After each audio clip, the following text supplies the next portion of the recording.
Welcome back to the channel, sunshines. This week we will be making the easiest popsicle stick snowflakes. I got all of my materials from the Dollar Tree, so this craft was very budget friendly. First off, I found these already made snowflakes, which I thought would save me some time, but it wasn't giving what it needed to give, so I scrapped that idea. I had to go with the traditional popsicle sticks to execute my vision.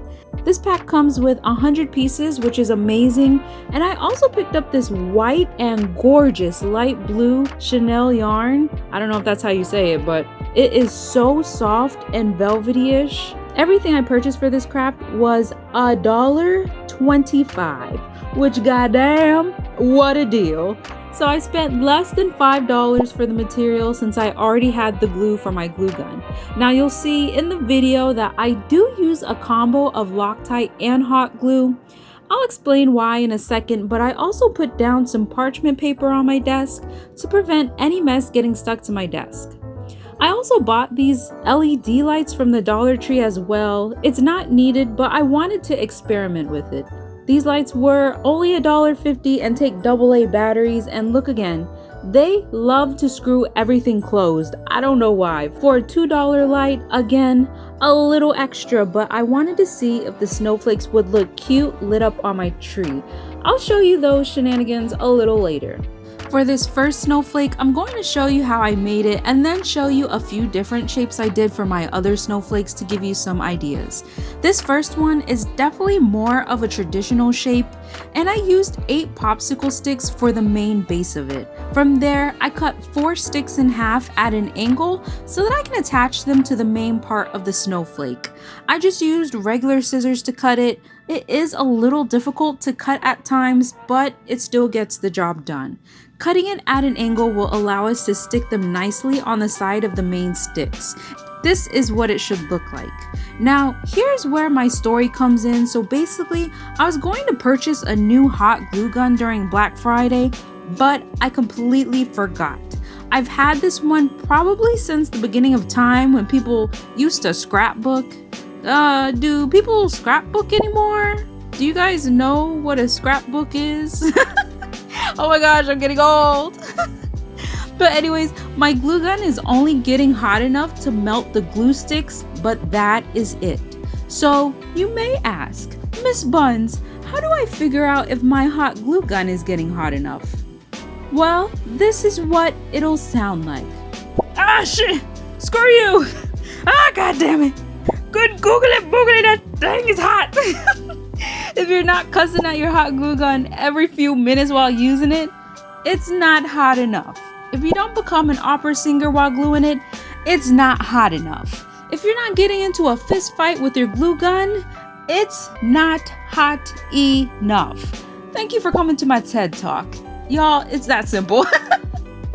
So that is why I am using 2 different glues to help with that. For you, the hot glue gun should be good enough. Just make sure that you're putting a good amount of glue to keep everything together. For my snowflakes, I didn't want to overlap the sticks. You can if you want, but I thought this looked way better. So to help keep them secured, you're gonna need to glue those babies together like your life depended on it. Note, indeed, I did not glue them together like my life depended on it, because if it took me out, honestly, it would be doing me a favor. I'm just kidding. Or am I? Anyways, when in doubt, add more, especially in the middle to secure it. If it feels loose and not sturdy, add more glue. We don't want these snowflakes falling apart once we start wrapping them with the yarn, because it's now time to add the yarn. At the very beginning, I had to experiment a little to see what looked the best to me. There is so many different ways you could wrap the snowflakes, so once you get the hang of it, you'll figure it out what is easiest for you. To start off, I always glue the yarn to the back because honestly no one will see that side, and from there I just kept wrapping it around the sticks, making sure every section is covered. Once you get to the sticks that branch off the main ones, I just wrapped those separately to make it easier on myself. Once I got to the ends, I had to add glue to the front and the back of the stick so that it wouldn't slip off once I cut the yarn. I also left a little bit of the yarn at the end and glued it down on the back of the snowflake.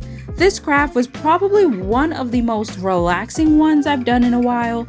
I just put on some music, my favorite TV show, and went to town.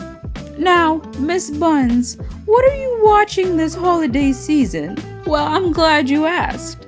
Fun fact, I like to dabble into shows about going to jail.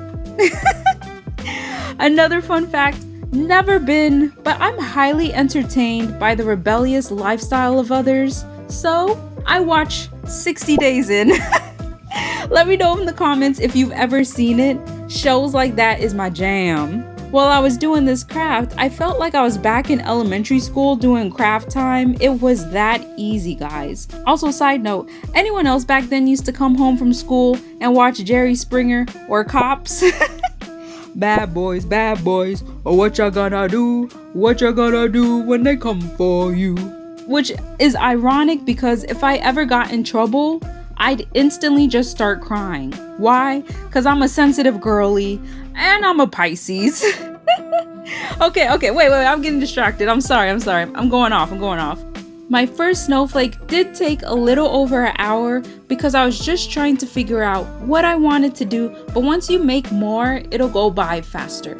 I was able to make 4 large snowflakes out of the 1 bundle of yarn, possibly a 5th since there was a little bit extra left over, but I wanted an even number.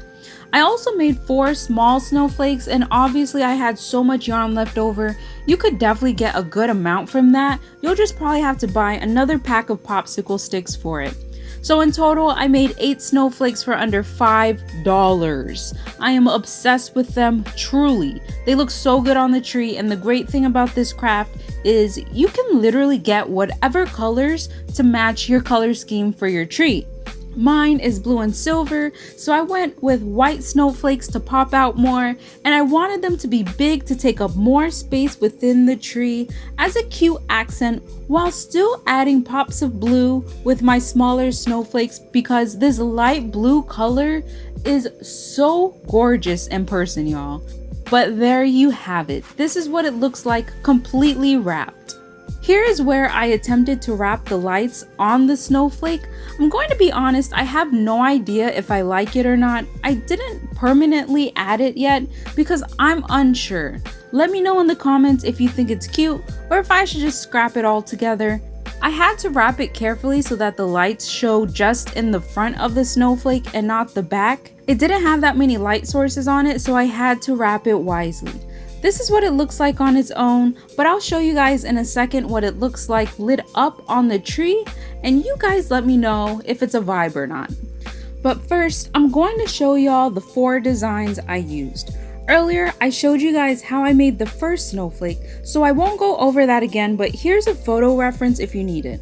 I also numbered the popsicle sticks for you to see what goes where and how much you'll need for each snowflake. The first 2 designs are a larger snowflake that both use up 12 popsicle sticks. For the second design, make sure you add enough glue to the 4 main sticks. There's not much surface area to connect them with, so you'll have to use a combo of glue and wrapping more yarn in the middle part to keep it sturdy. I also added glue to the corners to help with that as well. The last 2 designs are smaller snowflakes and are very easy to make. You could probably bust out 50 of these bad boys pretty easily. It might be easier to start off with a few small snowflakes to get some practice before you do the larger ones. For design 4, you'll see sticks 3, 4, 5, and 6. They were cut specifically to fit between those main sticks. This will help a lot with keeping up with the structural integrity of it. I recommend doing it this way if you can. And there you have it. These came out even better than I thought, and I am truly in love with them. They are good for taking up empty space between the ornaments. Let me know in the comments if you like the lit up snowflake or if I should just ditch that idea completely. I chose the cool tone lights since my tree topper is cool, while my Christmas tree lights are warm so it stands out. If you'd like to see more content like this, and also like to watch shows about getting locked up in jail, like and subscribe, and I'm hoping to get one more craft in before Christmas. We'll see if I have time or not. If not, have an amazing holidays with your family and friends, and I can't wait to hang out with you guys one more time before the new year. Love you guys. Bye.